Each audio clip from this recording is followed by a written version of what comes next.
Hello, hello, and welcome to Keyboard. I am Thembi, and today I am so excited to be speaking with arts leader, theater director, choreographer, and playwright, Dr. Michael J. Bobbitt. Yay! So, before we get into this conversation, I am going to tell you a little bit about him, okay? He is the highest ranking cultural official in Massachusetts state government since his appointment as executive director of Mass Cultural Council in February 2021. The council has made significant strides, including crafting its first racial equity plan, securing and distributing a historic $60.1 million in state pandemic relief for the cultural sector, and crafting and adopting its FY24 to FY26 strategic plan. Michael's prior roles as artistic director at New Repertory Theater in Massachusetts and Adventure Theater MTC in Maryland established him as a driving force in professional regional theater and theater training. In 2023, he was appointed by Massachusetts Governor Maura Healey to serve on her advisory council on Black empowerment. Michael's extensive arts management, business, and race equity training includes programs at Harvard Business School, Harvard Kennedy School, Cornell University, Lead Boston, Art Equity, and National Arts Strategies, culminating in achievements including the Kennedy Center Gold Medallion for his dedication to the arts and educational theater. His contributions earned him recognition as one of Boston's most influential men of color by Get Connected, Boston Business Journal's 2023 Power 50 Movement Makers induction into the College of Fellows of the American Theater. Additionally, his impact resonated through his directorial and choreographic prowess, which has been showcased in renowned theaters nationwide and internationally, alongside his written works, which have been featured in festivals and published by Concord Theatricals and plays for young audiences. Michael's commitment to the arts has been acknowledged with awards like the Excel Leadership Award from the Center for Nonprofit Profit Advancement, the Emerging Leader Award from the Montgomery County Executives Excellence in the Arts and Humanities, Mass Opera's Action Bearing Award, and Origination Cultural Arts Center Sojourner Truth Award, honoring his exceptional contributions to cultural enrichment and innovative leadership. Welcome, Michael. Bio so obnoxious. It's your fault for accomplishing so much. Don't blame it on the bio. It's so funny to hear it because I've done a lot and I'm doing it just because I this is my life's work and I love it so much. I should also clarify that the doctor is an honorary degree and it actually doesn't happen until May. So I'm not quite a doctor yet, but Okay, okay. depends on when people read this bio. So I mean listen to the All right. podcast. He'll be a doctor later, folks. Stand by for that. Stand by for Dr. Michael. So for now it'll be Michael. But we're waiting. We're waiting. You're a doctor in our hearts. Thank you. Maya Angelou had 50 honorary doctorates, by the way. Wow. Okay, so you have 49 more to get before it's all over. Okay, that's your assignment. So listen, okay, I need to understand something. Your career began as a theater practitioner, and okay. Well, let's see. Let's see where it began because you went from an artist to an arts administrator and then eventually a state arts leader. And I want to look back over that and get a sense of like what surprised you about that whole journey. Did you expect the journey to take this route? I have a 22-year-old right now who is struggling with adulting. He said adulthood is the worst hood he's ever lived in. And I only say that because when we're that age, we get so focused on what it is we want to do. And I was too. So my first career sort of was pursuing to be a classical trumpeter. I went to college to study trumpet. And then after I realized European classical music wasn't my jam, I moved on back to my other love, which was dance. And then I found my way to theater as a performer. I only spent a few years performing regional theater and tours, um, but I shifted quickly to teaching and some directing and some choreographing. And then that seemed like it was going to sustain me for a minute. And then it became interesting because the last sort of 15 years when I was sort of running and leading as artistic director and doing freelance work, I realized I enjoyed being outside of the room, making the room available for artists to be artists rather than being in the room making the art. I didn't know what that meant. And now that I had this job as a bureaucrat, I feel fully comfortable. I feel like all the things in my brain, the strategic thinking, the tactical thinking, the race equity work, the business work, the now the policy work, all are sort of aligning in the right place. So I don't know where it's going to take me, but right now I feel fully fulfilled. So it's all been a surprise throughout my career, and I'm looking forward to the next surprise. I love that. So the trumpet was the first thing before you and then dance and then theater. So dance in the sense of the dance world. So not like dance as a part of theater. No, no, I was pursuing a career as a concert dancer. I mean, I was in concert dance classes, mostly the classical ballet world, which is strange because if you see me, well, you know me, but if anyone Uh, else sees me, I'm 6'2", 220 pounds. So I was not a ballet dancer, but why not? Why not? Why not? Exactly. That's wonderful. I love that trajectory and I love that you made that discovery in yourself and you said, I really would rather create opportunities and facilitate opportunities for artists than be in the room. But you still had those experiences that I'm sure inform your work now, which we'll check in about in a bit. So right now, you're the highest ranking cultural official in Massachusetts state government. How does this position shape the cultural landscape of the state of Massachusetts? Well, I've been asking them to give me a cape for that title because I feel like that should have a cape, right? I think Right. so. No, that's Absolutely. obnoxious. No, because across the country, not every state has this kind of infrastructure. Am I right? In Well, terms of arts support? every state has a sort of a state arts agency, and they're structured in many ways. Even our territories, so Guam and Puerto Rico, they all have a state arts agency. They are structured differently. Like some are part of their state's administration. We are independent. Some are 501(c)(3)s, but all of them get an allocation from the National Endowment for the Arts to reallocate to their communities. And then some of them get money from their state legislature or wherever they get their money. So I don't know if that means that person who's running it is the highest ranking government official for arts and culture. It just so happens to be here in Massachusetts. There's no other person who is in the arts that is above me in government. But the good thing is that we had a strategic plan a couple of years ago because most of what we have been doing is grant making. And now that I'm in grant making full time, I mean, I've been on the board of grant making organizations and I've been on many panels. So I sort of know how grants work. But now that I'm in it full time, I see that grants don't necessarily fix problems. They are band-aids, and they certainly are meaningful and significant, but they're not taking away the reason why we need grants. And so one of the questions I asked my staff during the strategic planning process was, what is the benefit of the agency to people that don't get grants? And then secondly, what are we uniquely positioned to do? Well, we are part of government. And so we can go to government and think about how the cultural sector can get stuff from other agencies in the government, but also think about cultural policy and the creative economy and support the other needs of government. Government's trying to deal with all these things from housing to race equity to health equity, where the arts talks about its ability to cross all other sectors. And so now, as a state agency, I can actually do that. I think of it like a housing agency. The housing agency, yes, it's trying to get people that don't have houses, but it's also trying to fix the issue that creates an unhoused population.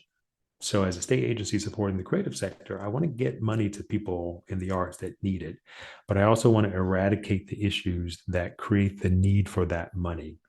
And so those are things we're discovering now, and it's great that I've been an artist and been an arts leader, and I consider myself a business person because I can bring all those things together and figure out what the sector needs.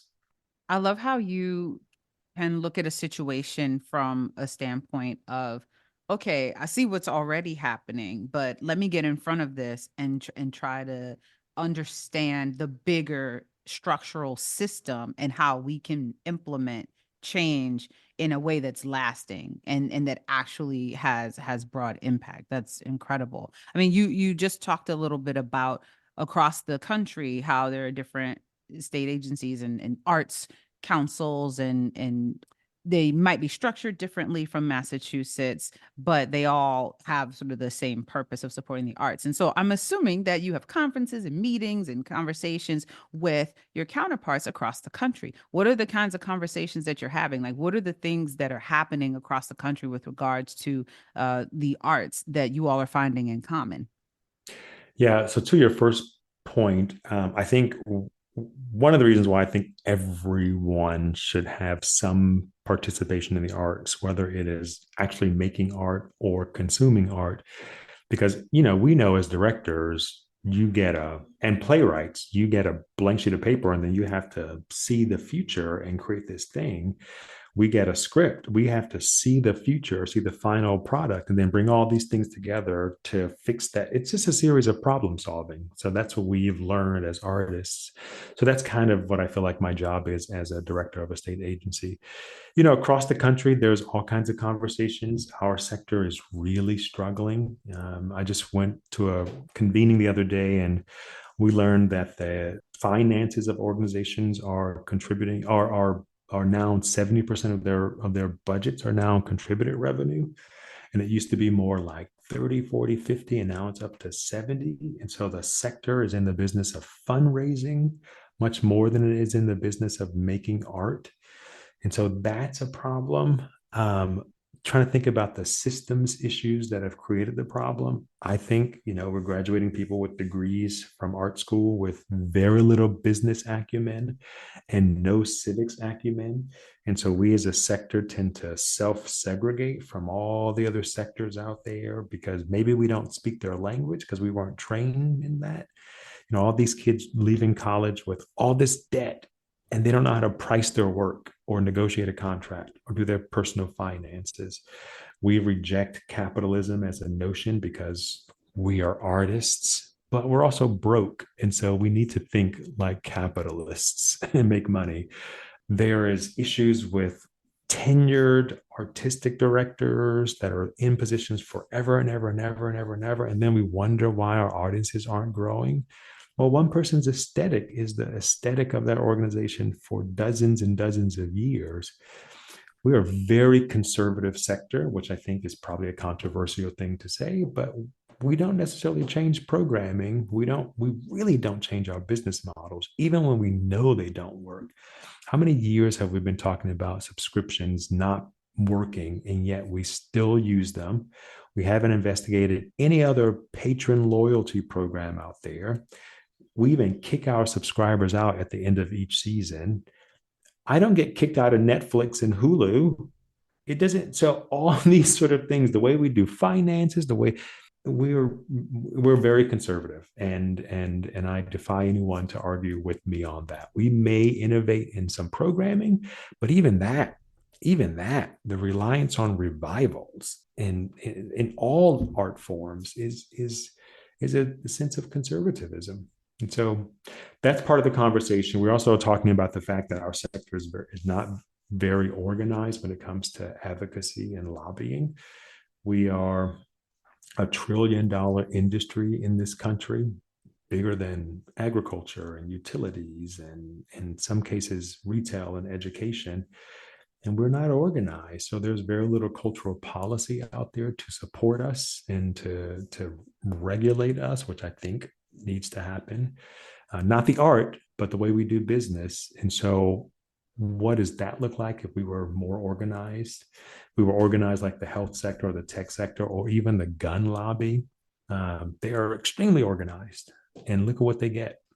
Even after all the murders that have happened, they still get all this protection.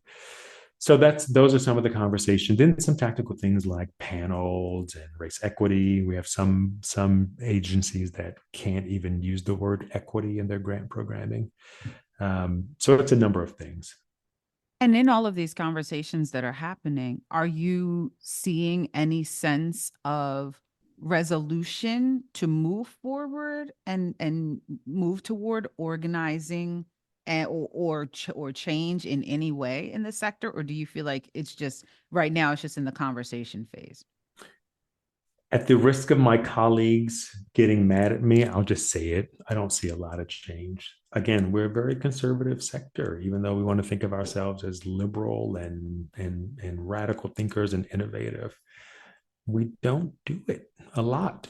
Sometimes in the art we do, but when it comes to how we run our business, we don't do it. So I move fast. I'm happy to have the one or two conversations, but then once I get it, let's go, let's fix.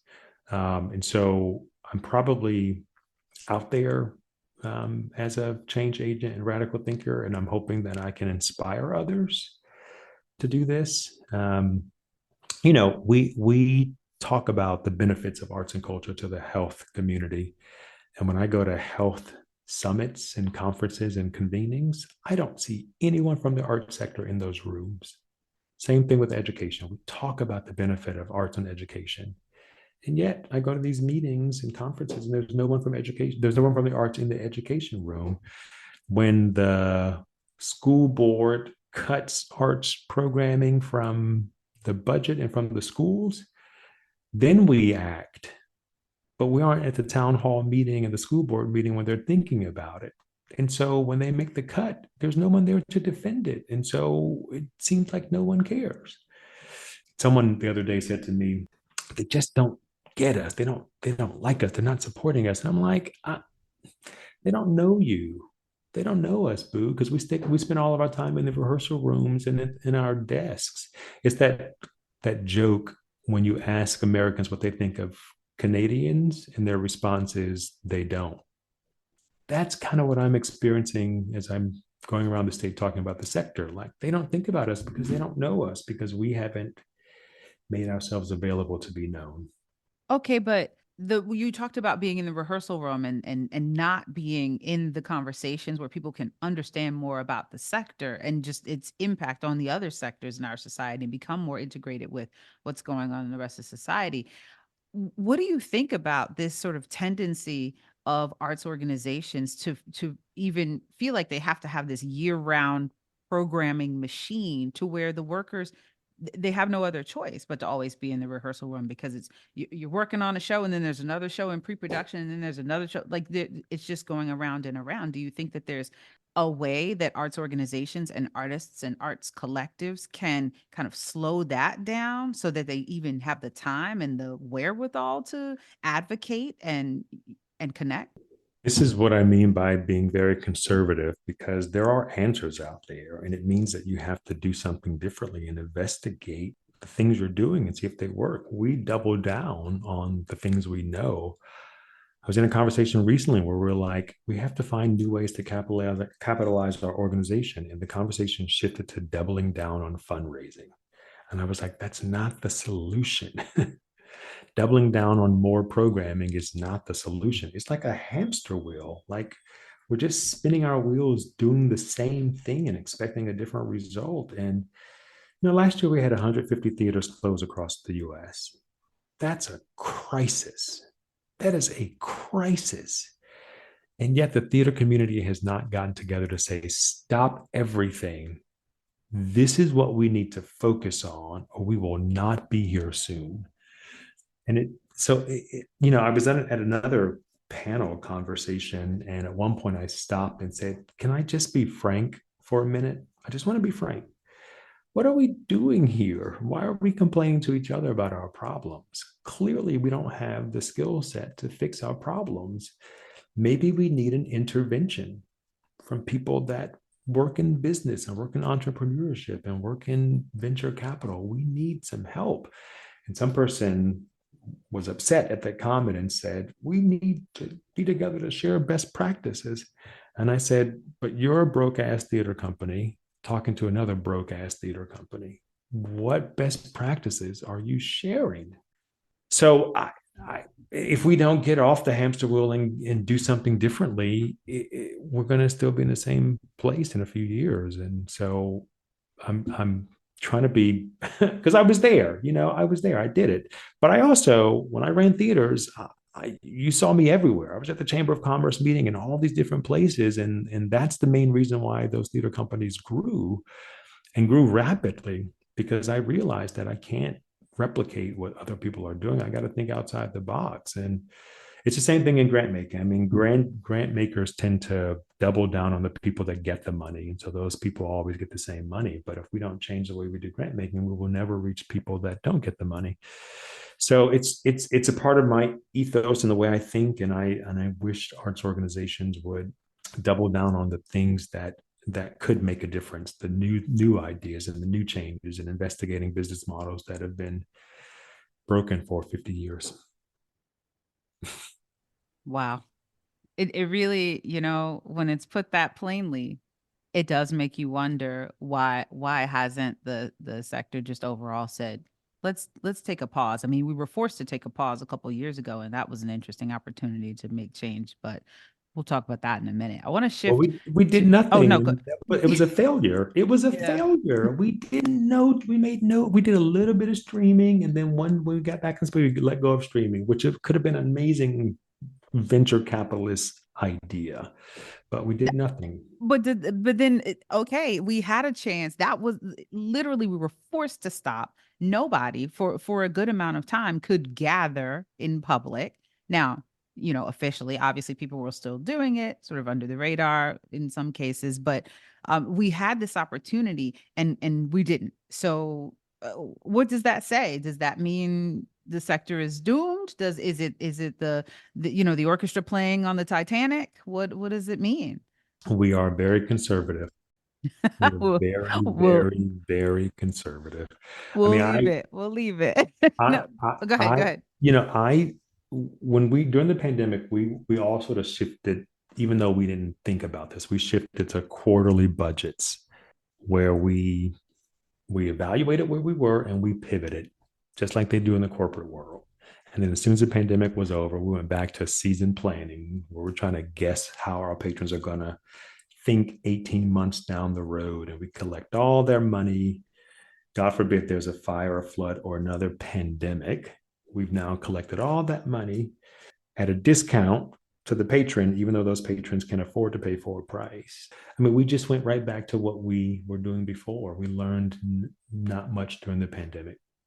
So anyway, I could talk about that for a while. Yeah, we'll touch back on it because it deserves more unpacking. Racial equity you mentioned earlier. You under your leadership, the Mass Cultural Council launched a 3-year racial equity plan. Can you talk about what a racial equity plan is and how do you structure that and map its progress? How do you know when you're getting it right? So a couple of things. One is I really believe that one of the mistakes that we often make is that we try to build these DEIAJB plans and deal with all the oppressions that we've ever created as a human race in one plan. It's not possible. The expertise that's needed in racial equity is different than disability equity, which is different than gender equity, which is different than any other equities. And there is intersectionality, but to build a plan to deal with each person's intersectional identities is impossible. And so I also believe that one of the challenges with racial equity is that when all these other oppressions come in the room, racism gets pushed to the bottom of the list because it's the hardest thing to fix. So to me, elevate it to the top, deal with it first. Teach your whole team how to focus on racial equity. And what that will do is give you a blueprint for all the other oppressions you want to deal with. And so to me, it's about having a suite of plans versus one big, massive plan. And so that's what we did. We focused on racism. It was a collective project where the whole staff and the board got to suggest ideas. We turned those ideas into SMART outcome goals where we attached measurables to them so that we can track our progress and also share with the world our progress. And so that's the big way we track it. We literally put measurables. And some of the measurables are completing this task, like overhauling our HR process, adding to our job descriptions that it's everyone's job to advance racial equity. And that's part of the evaluation too. adding our race equity statement to the we're leading our job postings with our race equity statement instead of putting it at the end like most people do. All ethnicities encouraged to apply. Well, if you're a white presenting organization, people of color are not going to read your application to the bottom. So that's what we've done, and we've had such great success. I mean, our grants to BIPOC organizations are meeting and in some cases slightly exceeding the demographics of the state. And people of color feel extremely much more connected to the organization. We are soon to be announcing our D, Deaf, and Disability Equity Plan and our Native American Equity Plan. And we have future plans to do a rural equity plan and a citizenship equity plan. But again, it's created an ethos and a mindset in the organizations where now we don't really have to talk about it because it's at the top of everyone's mind. And so everyone is thinking about reaching communities that have been historically underfunded and underserved. It's great. Do you find that now people are understanding your approach to the work now that the racial equity plan is moving along and people are seeing a result from it? Now are people having those aha moments of like, oh, we can accomplish change, we can move towards equity? Yeah, change management is hard because people fear loss of what they know, loss of power. And so in the beginning, there were certainly some concern, but now like getting the disability equity plan, native equity plan, it was compared to the first plan, it was fairly easy to get done, and people see the results. I mean, you can literally point to the results and say, we did this. We set out some goals. We did this, and I also think this equity work. To me, I think of it like video games where you always level up, and so you're never finished. And so we're continuing to dig deeper and to find new action steps in our racism equity work, racial equity work. And it wasn't that we ignored any issues when it came to the other oppressions that we encountered, but we didn't have the space to really build a plan until just recently. So we dealt with anything that was coming to us from the disabilities community or from the gender community. So it's been great. But again, because of these plans and the way we approached it, we've built a mindset at the agency where everyone, literally in every conversation, people are like, what about this? And what about this? We forgot about this. And so I'm happy for it. That's incredible. Does your background as an artist and a practitioner in various art forms inform how you lead with regards to the arts?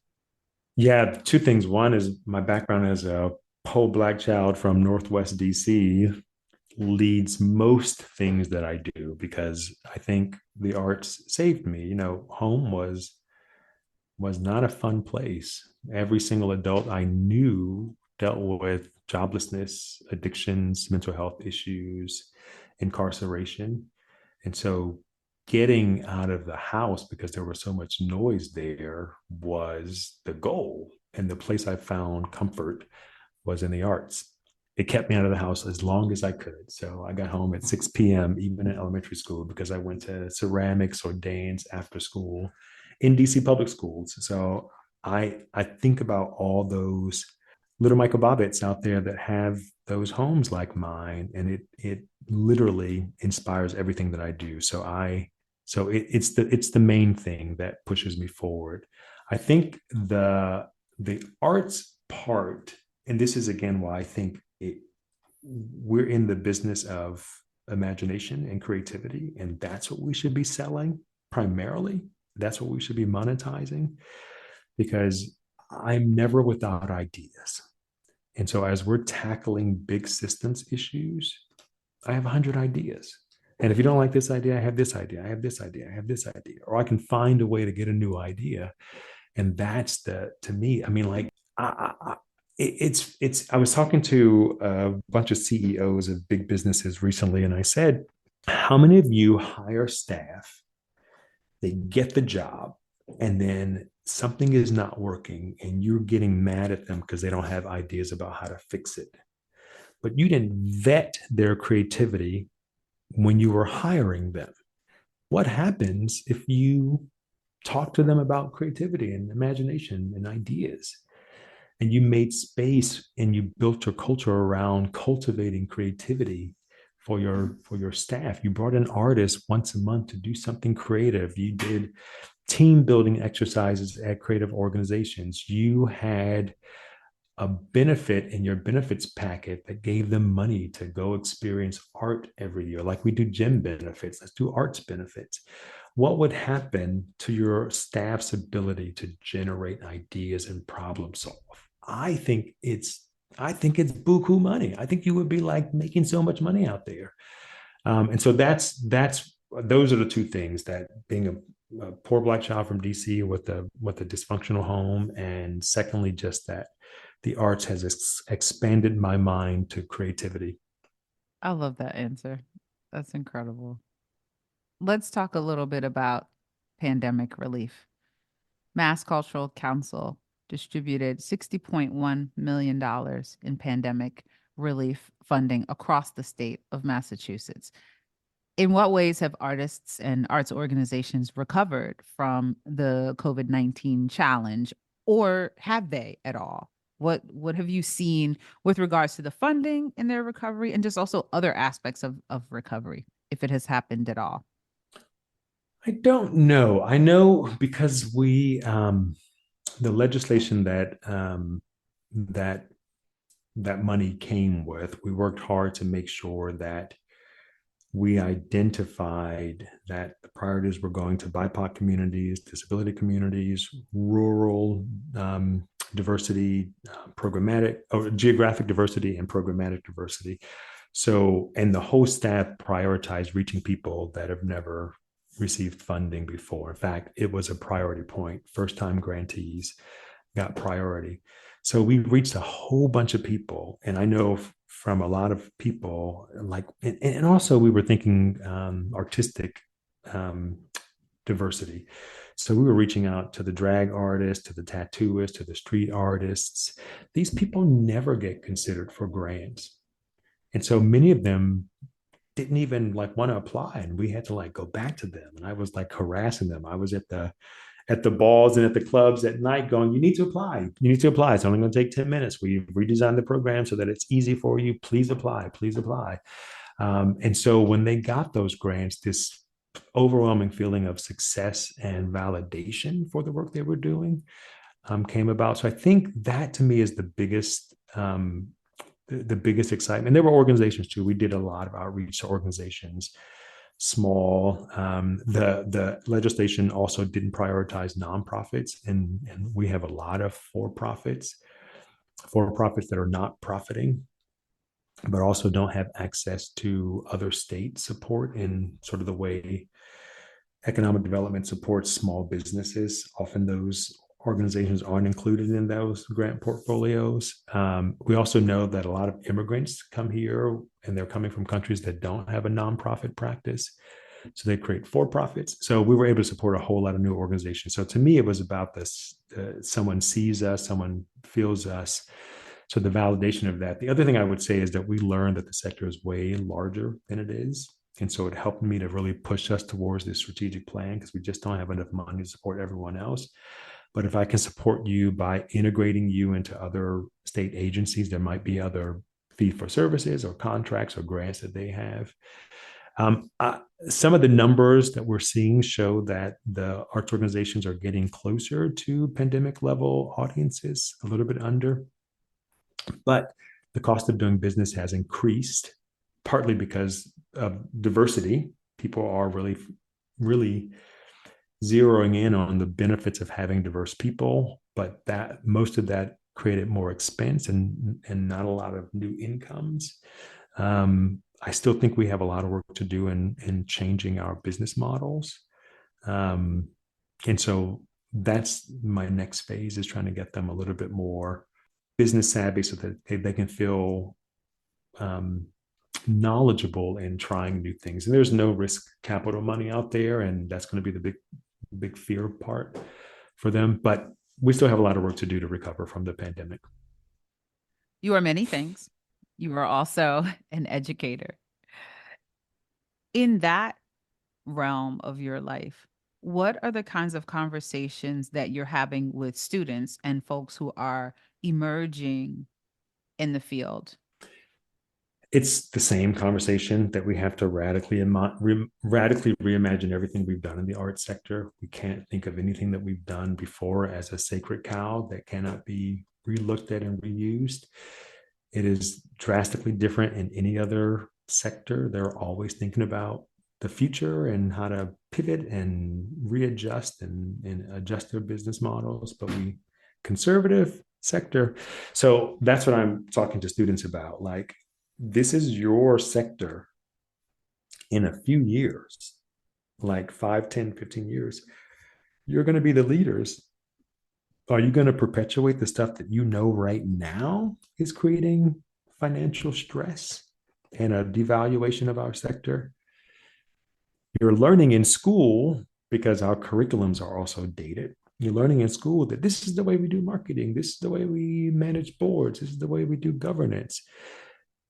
Fine, learn that, because you need to know the history, you need to know what is there, but also force yourself to ask questions, to radically imagine, to interrogate, and to analyze to see if those are the right things to do. You have to figure out what this arts world looks like for you. And do you want to be a starving artist? This term that we accept as part of the zeitgeist, I reject it. We should not be starving. Nonprofits should not be struggling. And we accept it. So you have to interrogate all that. Do you think that folks who are in nonprofits fully understand the sense of what nonprofits are? Do you think that they fully understand that it's more of a tax designation than a way of life? Like it seems like there's this mentality of, oh, we shouldn't be making money. Oh, we shouldn't be profiting, if you will, for lack of a better word. We shouldn't benefit financially from this work. It does when you talk about rejecting the idea of the starving artist. It seems like across the industry there is this sense of it's not it's not right to make money and to do well off of the arts. Do you feel like that's a Right. I mean, predominant way we, of seeing it? yeah, we're mission based. And so it's about the service part. And so there is this sort of rejection of capitalism, but you're right. It's based on myths, it's based on misinformation. You're right. It's a tax status. And, there are many nonprofits out there that are like, doing Harvard is a $4 billion nonprofit. So it's not a business model, it's a tax designation. And there are things that we can learn from the for-profit sector that I think would be beneficial to what we're doing. I mean, so yeah, that's part of the issue. And so because we're all struggling, and because artists again aren't trained to know how to market themselves, it just we're just perpetuating. And then they come out of school without this basic knowledge in business and or civics, because I'm struggling getting artists to show up at the public square and put pressure on their leadership. Again, there's no cultural policy, and then those people become leaders of arts organizations, and maybe that's one of the reasons why the arts organizations are struggling, because the leadership doesn't have enough knowledge that it could have. You happen to have a certain way of thinking and way of addressing and equalizing systems. And that's based on your experiences as a young person all throughout your career, that you've turned your lens outward to others to make sure that you implement initiatives that bring about equity. Do you believe that cultural institutions have a responsibility to address issues in terms of amplifying marginalized voices, pushing towards equity in all areas, as you mentioned? Do you think there's a responsibility there? I do for a couple of reasons. One, I think art is inherently a social justice tool. I can't think of any major social justice movement in this country that didn't have arts at the center of it. You think about the civil rights movement, and you can hear those songs in your head. You think about the AIDS crisis, and you can't think about it without thinking about Keith Haring's and Basquiat's art. Movies like Philadelphia, the plays of Terrence McNally and Larry Kramer. You can't think about the Vietnam War without hearing like the Temptations songs and the music of the hippies. I mean, it's inherently a social justice tool. So to me, that's a part of the responsibility. The second part is that we say that art is integrated into all of society. It can do all these things. So that's we let's act like it. Let's actually do it. Let's actually show up in those spaces and do it. The other reason why I say it's useful is that to me, it's really good for business. It's really good for business. If your organization is predominantly white, you have to get to the place where you realize it was designed to be that way. It didn't happen by accident. White people got together and they created this model. And so they're going to design it because of their lived experiences for people that they know. And I'm not saying that's done by with some ill intention. Maybe some have, but it wasn't done to exclude in most cases. But that's what the result is. And so if people want to be diverse, they have to redesign their business model with people of color. I remember I did a workshop, a race equity workshop for a car dealership. It was sort of a parent company of like 100 dealerships up and down the East Coast. And I walked into their C suite and it was all middle aged white guys. And the first thing I said was, "Oh, you all are losing a lot of money." They're like, "What are you talking about? The third quarter projections are like blah, blah, blah, blah, blah." And I'm like, "Yeah, you know how to sell cars to white people." And they were like, oh, yeah, we don't have the perspective in the room to understand how to reach people of color. So for that reason, like maybe our decline in audiences and our devaluation comes from the fact that we are only marketing mostly to the people that look like us. And so there's an opportunity to grow. The other thing I also say to people is that the reason why you have a responsibility is that the thing that makes me a black man is the music and the dance and the words and the language and the fashion. So arts and culture is built into my DNA. So there's a built-in audience there. And if you're not programming or structuring your business, and it can't just be programming, like that one show about Asian people is not going to fix your racism problem. That discount ticket is not going to fix your racism problem. That outreach coordinator that you have is not going to fix it. It's a holistic look at your whole organization. You're going to miss out on all those people. So if you aren't diversifying, you're dying. And if you aren't integrating into all of the social justice issues of this world right now, you're going to die. And I think that's what's happening to our sector. One of the things that happens to our sector. You mentioned earlier that when you were seeking to expand the reach of the Mass Cultural Council in terms of the types of businesses that were getting pandemic relief, you said you were out at the balls, you were out in the communities, you were out there. You weren't saying, "Hey, you all need to come into my office for a webinar or sorry for like a seminar or a conversation on how to apply." You were going into the community. Do you think that that is a part of the challenge of organizations that haven't increased their reach, that they are expecting communities that they haven't built a relationship with to come to them? Yep. Yep. And it was the whole staff. I mean, the staff was trolling Instagrams and part of the lesson for them was that if people have never been funded by you before or been rejected, it's going to take a little bit more effort than that one message. So you got to reach out to them multiple times. You have to go meet them.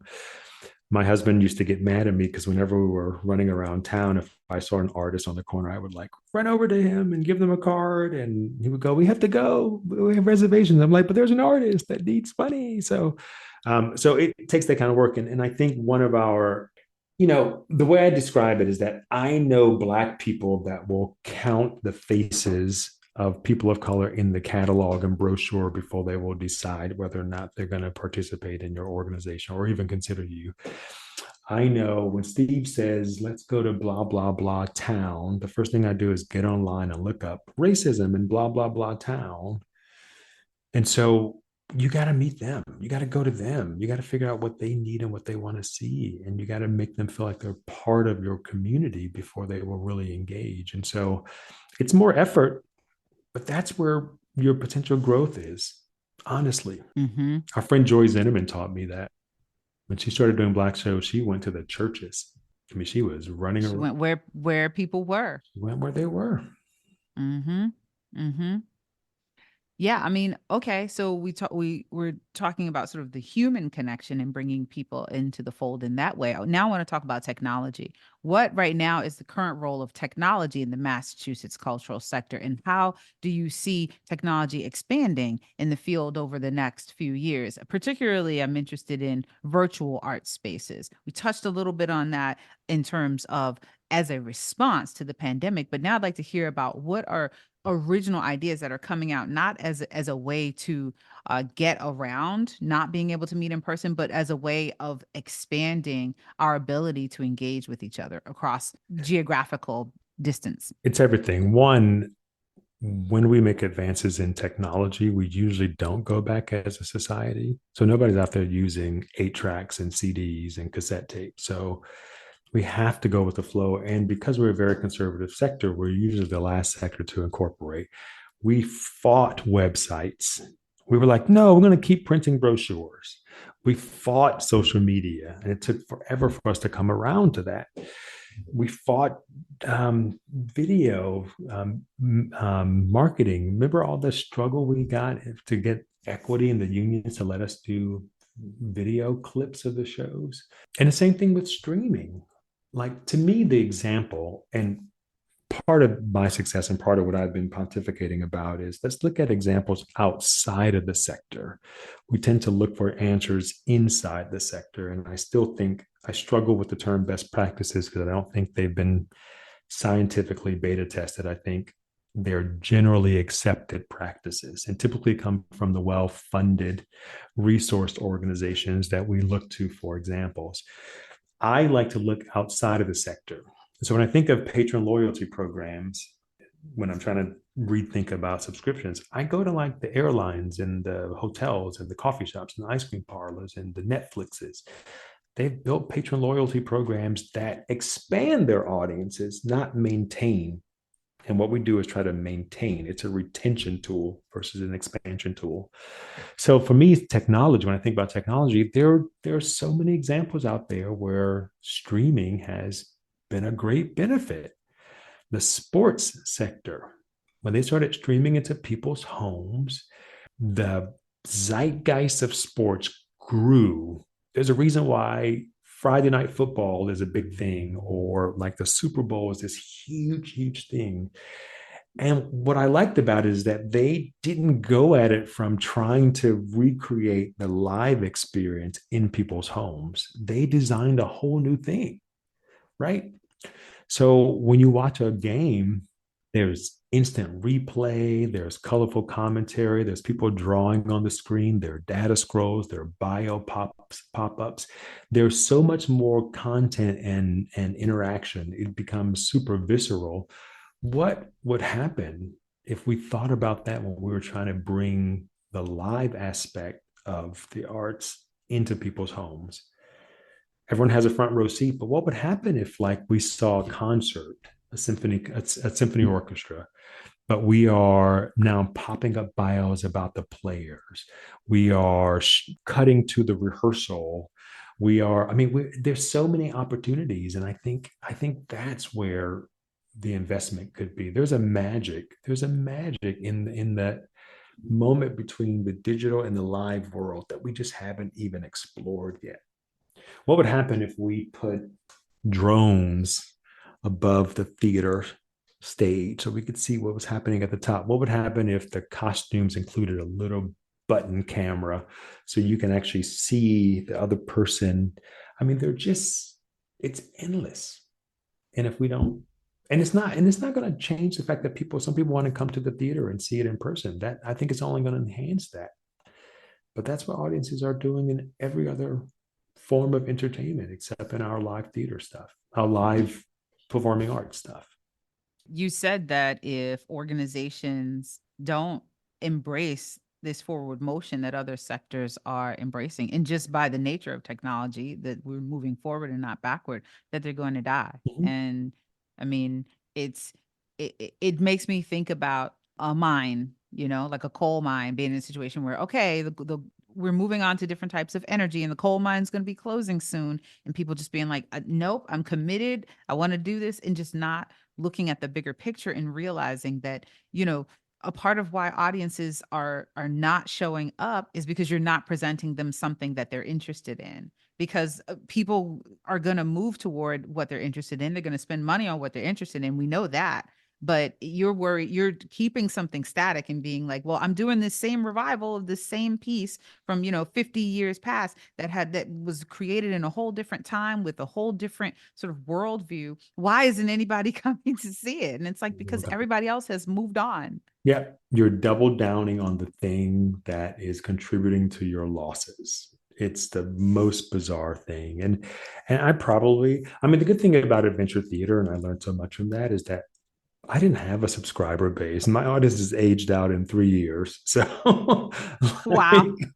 like, like So you had to figure something out. right. They lived us when Yeah. they were five. And then when they became eight, they were like, that's for babies. So Right. so I Right. always had to innovate and always had to think about the next new thing. And so it was a huge learning experience. But yeah, no, I think, I see all the revivals being programmed in people's seasons, and that's not for new audiences. That's for old audiences. And then they go, new people aren't coming. And I go, oh, well, I'm surprised new people aren't coming because you're doing Hello Dolly again. I'm shocked. Who could imagine? Yeah. Yeah. Wow. Okay. So what's next for you? What's next for the Mass Arts Council? I'm sorry, the Mass Cultural Council. What's next? What do you have coming on the horizon? So personally, I after 32 years, because I left school to be a performer, I'm finishing up my bachelor's in a month and a half. So Yay! yeah, I'm really excited. I'm really Congratulations. excited about that. It's funny because learning is so much easier when you're 51, 52 than it was when you were Mm-hmm. 22. I have like five anecdotes for every single theory that I'm learning. I'm like, oh, I've done that six times already. Mm-hmm. And then in August, I start a global executive MBA in arts innovation. So a bunch of leaders from MBA schools around the whole world got together to create this 1 year curriculum for arts leaders also from all around the world. So in addition to learning from Harvard professors and Yale professors and Stanford professors, I'm learning from professors in Dubai and Chile and Singapore and Shanghai. So I'm so excited about that global perspective because I think globalization is also another opportunity for the arts sector to think about when it comes to how we innovate. I'm curious what people are doing in other countries and how we can replicate that here. And I'm also curious to learn from my colleagues. So that's a 1 year program. I did start executive education certificates from Harvard Business School and Harvard Kennedy School. So I want to finish those up. So I'm double downing on that place where business and policy integrate with the arts. What Mass Cultural Council is doing right now is really trying to integrate the arts in all of government. I'm thinking of us like kudzu, like we're going to be everywhere. So we're gonna be everywhere. Like I want to. So I'm talking to all the secretaries, Secretariat of Transportation, of Education, of Workforce Development, of Economic Development, and saying, "Here's what we have to offer. I see you have these things. Can I help you with this? Can you help us with this? What can we do to solve some of the state's problems?" I'm hoping that will open up a lot of opportunity for the sector. And I'm thinking about the agency as a broker and a concierge between the other sectors and the art sector. And so I'm hoping I can broker deals and contracts. I'm hoping I can create opportunities and fee for services. We'll host other state agencies in webinars for the sector. We'll see if they can tweak their programs to include arts and culture. And similarly with the for-profit sector or other business sectors. So I'm kind of excited about some of that stuff. Again, our disability equity plan and our Native American equity plan launches. So we have some big action steps coming out of that. The other thing I'm super excited about is that we have been beta testing this program called Arts on Prescription. So, for the last 5 years, we've had healthcare providers prescribe arts and culture activities to their patients as a supplement, complement, or even alternative to medicine. So, you go to your doctor, he diagnoses you, he gives you whatever he needs to give you if it's medicine, but he may also give you a ticket to the museum for the next 6 months. And then you take that prescription, you go to the museum acts as the pharmacy and fills the prescription. And then you used to send it to us for reimbursement. We're now talking to payers and managed care providers. And so hopefully in about a month or so, we'll be announcing our first major insurer doing the reimbursements for arts and culture activities, which is super exciting. I mean, some of the things we've heard is that the doctors love it. They have another tool. It's helping with social isolation and mental health, and even in some cases, physical health. One doctor said he feels like he's prescribing beauty into someone's life. Another doctor said he feels like he's giving out golden tickets. The prescriptions were often written for the patient and a guest, or the patient and their whole family. And to know that this might be reimbursed is amazing because it'll be a revenue stream, a new business model, a new way of getting new patrons for the arts sector. So at the moment, we have over 400 arts organizations in the network. And we're hopefully, once we announce the first payer and major healthcare care system, the dominoes will fall and other payers will jump on board.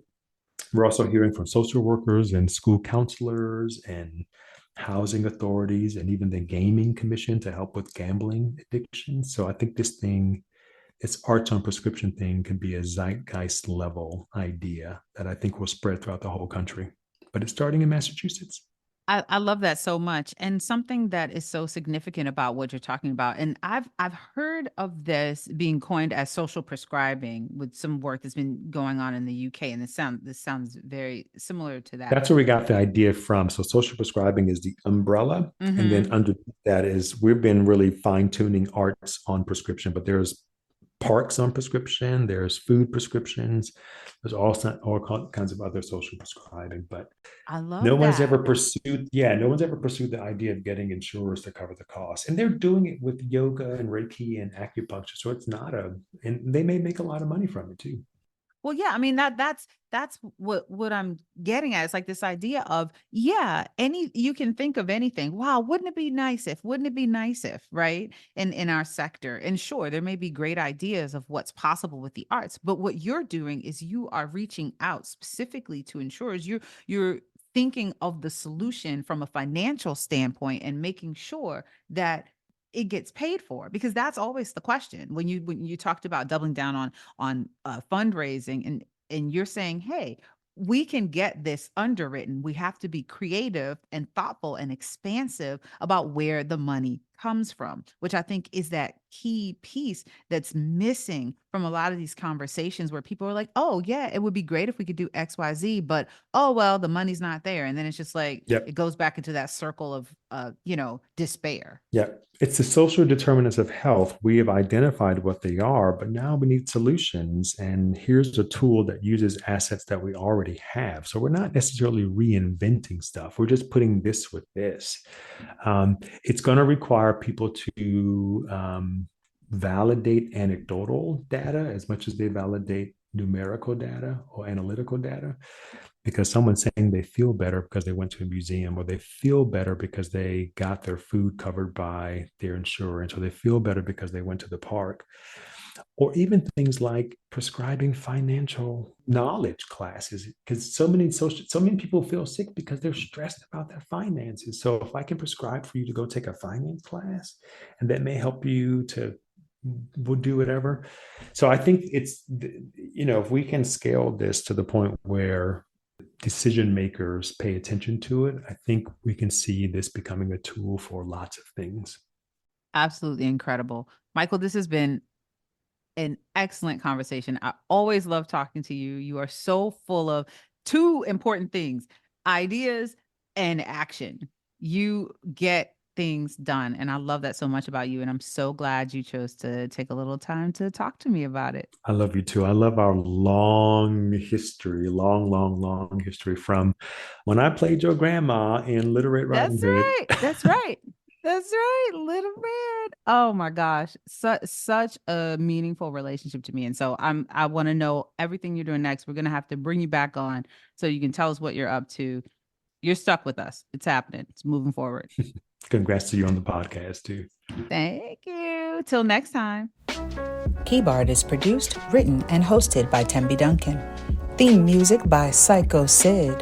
Visit us on Instagram at keyboard_IG.